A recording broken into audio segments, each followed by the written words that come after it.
Law में career तो हर कोई बनाना चाहता है, आजकल ट्रेंड है, राइट? हर कोई लॉयर बनना चाहता है, एम्पावर्ड फील करना चाहता है, बट बने कैसे? एग्जाम्स कौन से देने हैं? CLAT, slate, AILET, एलसैट? बहुत कंफ्यूजन है, आई नो, बट आज इस वीडियो में I am going to clear everything and anything that could be confusing you between CLAT and AILET. So basically the point here is that हम law करना चाहते हैं, law में करियर बनाना चाहते हैं, लेकिन कंफ्यूजन बहुत होता है कि लॉ का कौन सा एग्जाम देंगे तो कौन सी यूनिवर्सिटी मिलेगी, राइट? और सबसे ज्यादा कंफ्यूजन हमारे यहाँ पे होता है दो एग्जाम्स के बीच में, that is CLAT and AILET. So CLAT जो एग्जाम है वो कंसोर्टियम ऑफ एनएलयूज कंडक्ट कराता है, विच मीन्स कि इससे आपको एनएलयूज यानी कि नेशनल लॉ यूनिवर्सिटीज में एडमिशन मिलेगा. और एलेट जो एग्जाम है वो है एनएलयू दिल्ली के लिए. यस, एनएलयू दिल्ली भी एक नेशनल लॉ यूनिवर्सिटी है, बट उसका सिलेक्शन प्रोसेस नॉर्मल क्लैट से थोड़ा डिफरेंट है. वो एक अलग एग्जाम कंडक्ट कराता है और उसी के थ्रू अपने एडमिशंस को अवेल करता है. अब हम यहाँ पे कुछ पॉइंटर्स के थ्रू समझने की कोशिश करेंगे कि क्या बेसिक डिफरेंसेस हैं between these two exams, that is CLAT and AILET. So अगर हम क्लैट की बात करें तो क्लैट की फुल फॉर्म है कॉमन लॉ एडमिशन टेस्ट, लेकिन एलेट की फुल फॉर्म है all India law entrance test. काफी मिलते जुलते नाम है, लेकिन as I told you already कि डिफरेंशिएशन है. क्लैट में आपको जितने भी एनएलयूज हैं, that is 26 NLUs, but yes excluding NLU Delhi, उसको आपको एडमिशन क्लैट के थ्रू मिलेगा वहां पर. लेकिन एलेट में आपको अगर एग्जाम दे रहे हो तो आपको एनएलयू दिल्ली का एग्जाम देना होगा, यानी कि एनएलयू दिल्ली में आपको एडमिशन मिलेगा. अगर हम बेसिक पॉइंट ऑफ डिफरेंशिएशन की बात करें तो ये बेसिस हैं. First is the exam mode. अगर हम एग्जाम मोड की बात करें तो दोनों क्लैट और एलेट दोनों ही ऑफलाइन एग्जाम्स हैं, which means you will have to take the exam in basic pen and paper mode. तो आपको जाना पड़ेगा सेंटर पे और वहां जाके ही आपको एग्जाम देना होगा. Next is the timing of the exam. Now here is actually a differentiator. CLAT का जो एग्जाम है वो एक 2 घंटे का एग्जाम है, व्हिच मींस 120 मिनट्स का एग्जाम है, लेकिन एलेट का जो एग्जाम है वो 1.5 घंटे का यानी 90 मिनट्स का एग्जाम है. सो डेफिनेटली वहां पे आपको आधे घंटे का गैप देखने को मिलेगा. Then if you talk about the duration, yes of course it is ultimately this only, this is 120 minutes and 90 minutes. And then if you talk about the types of questions, now यहाँ पे एक बड़ा differentiator है between the pattern of the CLAT exam and the ALET exam. सी 3-4 साल पहले तक ये कोई डिफरेंस देखने को नहीं मिलता था, क्योंकि दोनों ही, चाहे क्लैट हो चाहे एलेट हो, दोनों ही एमसीक्यू बेस्ड पैटर्न पे काम करते थे. लेकिन 3-4 साल पहले क्लैट ने मेजरली ड्रास्टिकली अपना पैटर्न चेंज किया और वहां से पता चला कि अब होता है क्लैट में reading comprehension passage based questions. So it means चाहे सब्जेक्ट कोई भी हो, English, current affairs, logical, legal या क्वांट, आपको एक पैसेज दिया जाएगा which is approximately of 300 to 400 words.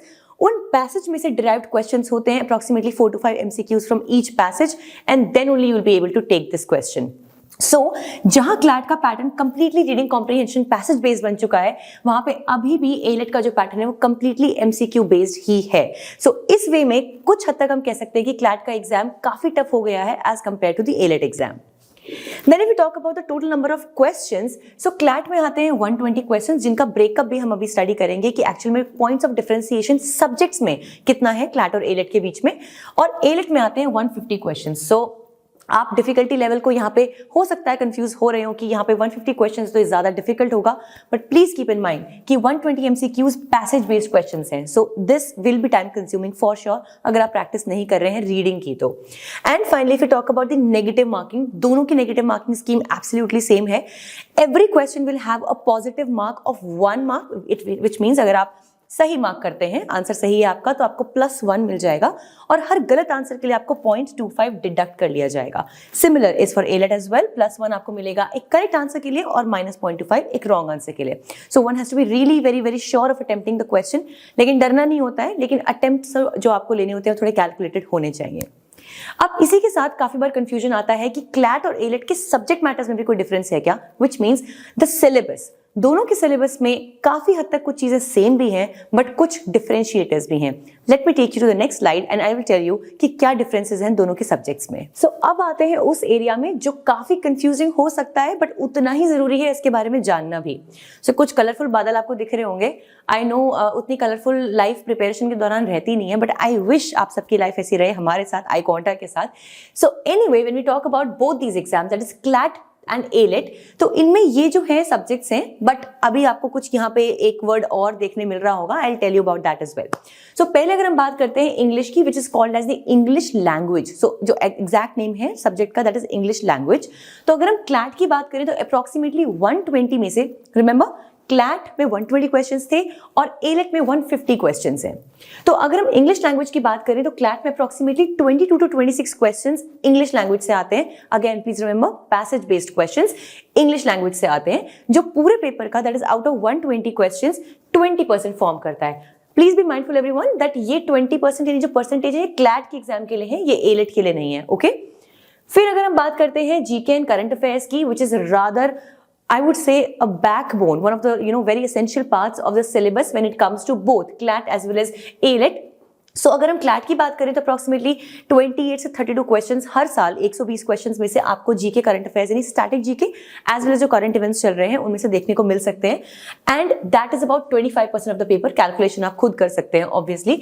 और वहीं अगर हम एलेट की बात करें तो almost similar number of questions यहाँ पे भी आपको दिखाई देंगे, जीके और करंट अफेयर्स है, that is 30 questions over here. अब ये आता है differentiator, because this is what differentiates CLAT, ALET and other exams from all the other 12 plus exams, क्योंकि इसमें एक जो ये सब्जेक्ट मैटर है that is of legal reasoning, ये आपसे डिमांड किया जाता है because you are aspiring to become a lawyer of course. So यहाँ पे आपको देखने मिलेगा कि जहां पे लीगल रीजनिंग CLAT के एग्जाम में 25% वेटेज होल्ड करता है, विच मीन्स अगर आप जीके और करंट अफेयर्स और लीगल रीजनिंग को एड अप कर दो तो 50%, half of your paper is done over here. तो यहाँ पे अगेन 28 to 32 क्वेश्चंस आपको लीगल रीजनिंग से देखने को मिलेंगे, but surprisingly What is this? This is removed. Yes. So ALET के एग्जाम में इसका मतलब अगर आपको NLU दिल्ली में एडमिशन लेना है तो आपको लीगल रीजनिंग नहीं पढ़नी पड़ेगी, and this is a big point जहां पे क्लैट का एग्जाम लेवल अप हो जाता है, बहुत ज्यादा डिफिकल्ट हो जाता है as compare to the AILET exam. So ये सेक्शन जो है वो रिमूव्ड है। और उसके बाद जब हम मूव करते हैं लॉजिकल रीजनिंग पे, सो logical reasoning also again holds a fair share in the exam for CLAT, which is around again 20%, 22 to 26 questions logical reasoning से आते हैं। अगेन पैसेज बेस्ड क्वेश्चंस हैं, और यहाँ पे मुझे लगता है एनएलयू दिल्ली को लॉजिक से ज्यादा प्यार है at this moment. I would say 70 questions. Do you see how big this chunk is? 70 questions in the ALET exam come from the area or the subject of logical reasoning. And finally, the question of aptitude, which is quantitative aptitude, जिसको quant भी कहा जाता है। So ये weightage सबसे कम weightage hold करता है CLAT के एग्जाम में, दैट इज ओनली 10%, 10 से 12 से 14 क्वेश्चन इसमें से आते हैं, and again it is completely removed from the AILET exam. So यहाँ पे दो चीजों को आपको ख्याल रखना है कि एक तो लीगल रीजनिंग और एक क्वांटिटेटिव एप्टीट्यूड एलेट के एग्जाम में नहीं आते हैं, और जहां पे लॉजिकल रीजनिंग सिर्फ 20%, दैट इज 22 से 25-26 क्वेश्चन आपके क्लैट में आते हैं, वहीं आयरॉनिकली 70 क्वेश्चंस एलेट में देखने को मिलते हैं। सो इससे हमें ये समझ में आता है कि definitely there are different universities that have different kinds of exams. Primarily, of course, the NLUs, the major NLUs that we all have in the entire country, उसके लिए आपको क्लैट का ही एग्जाम देना होगा। लेकिन अगर आपको एनएलयू दिल्ली में स्पेसिफिकली एडमिशन चाहिए तो आपको एलेट का एग्जाम भी देना होगा। दोनों ही एग्जाम्स ऑलमोस्ट एक ही टाइम पे कंडक्ट होते हैं, विच मीन्स ज्यादा से ज्यादा हफ्ते भर का डिफरेंस होता है इनमें, लेकिन उससे ज्यादा गैप नहीं होता। काउंसलिंग भी ऑलमोस्ट बराबर चलती है, लेकिन यस कॉलेजेस का डिफरेंस है और पैटर्न का तो डिफरेंस है ही है। सो इस बात का आपको ख्याल रखना है। और अगर फीस की हम बात करें तो क्लैट एग्जाम की जो फीस है for general category and the other categories जो यहाँ फ्लैश हो रही होंगी, आप देख लीजिएगा, वो है 4000 रुपीज फॉर्म की fees I am talking about. And अगर हम एलेट एग्जाम की बात करें तो उसकी ये फीस है 3050। बाकी कैटेगरीज की और जो सब डिविजन है उनकी फीस भी आपकी स्क्रीन पर फ्लैश हो रही होंगी, तो आप उसको देख लीजिए ध्यान से। और ये बात आप अच्छे से समझ लीजिए कि चाहे क्लैट का एग्जाम हो चाहे एलेट का एग्जाम हो, तैयारी दोनों के लिए ही करनी पड़ेगी। हो सकता है कोई एक एग्जाम आपको एक दूसरे से इजी या दूसरा कोई टफ लगता हो, लेकिन अगर आपको आपका ड्रीम एनएलयू चाहिए तो तैयारी तो आपको करनी ही पड़ेगी। So I hope that with this video आपके जो मेजर डाउट्स थे between the CLAT and the AILET exam वो काफी हद तक क्लियर हो गए होंगे। इफ इट ऑल आपके कुछ और भी डाउट्स हैं तो you can join our free WhatsApp community, उसका लिंक डिस्क्रिप्शन बॉक्स में आपको मिल जाएगा। आप मुझसे डायरेक्टली वहां कनेक्ट कर सकते हैं, आपके जैसे और सारे एस्पिरेंट्स के साथ कनेक्ट कर सकते हैं। That is a 24/7 doubt solving area, बहुत सारी फ्री रिसोर्सेज भी वहां पे होती हैं। And I hope that you will be enjoying your CLAT exam journey along with the ALET exam journey as well. So all the best everyone.